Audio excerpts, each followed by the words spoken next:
Global Women, a collective of New Zealand's most influential leaders advocating for equity and equality, have today, for the second year in a row, called on its members and community to down tools to raise awareness of the gender pay gap that remains at 9.2% for women in Aotearoa.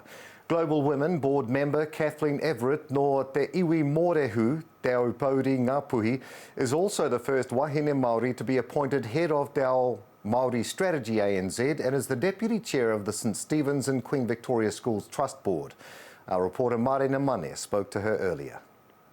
We're seeing that for women is that we have a 9.2% difference in pay gap, but for Māori and women of the Pacific nations, it actually sits at 15.7% in the gender pay gap.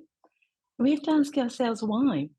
I mean, if we think about, in regards to men, if we think about a whole spectrum of a year of pay, they would receive their full term of pay for the full year of 365 days as such.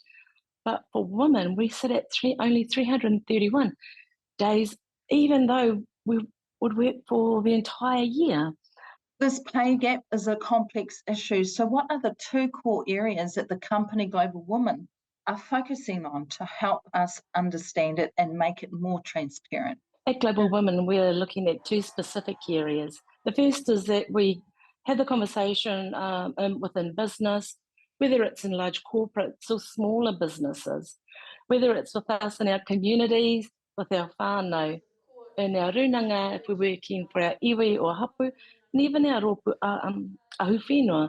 But to have a key conversation in regards to gender pay gap within our respective organisations, just begin to actually report this, and so that we can find the pathways to really begin to close this gap that exists between us as men and women.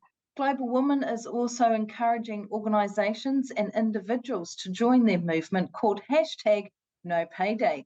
What is that movement about?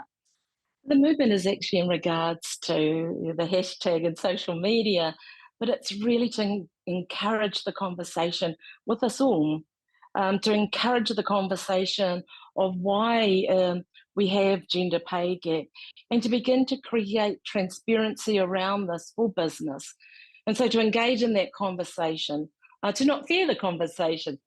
Minister for Women Jan Tinetti announced last week that more than 105,000 people had received a pay correction as a result of a pay equity claim in 2017, and she is now extending that claim to community and iwi social workers.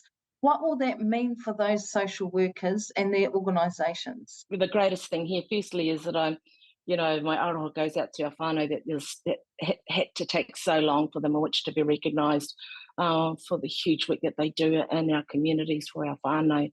And so now that they have, that is extremely a wonderful opportunity for our whānau, because we know that that response goes directly back into the whānau to help support our whānau in home, the ability in which to manaki our whānau. And it's really important because that aids our whānau in terms of buying kai, and in particularly at this point in time in regards to the cost of living is so intense for our whānau.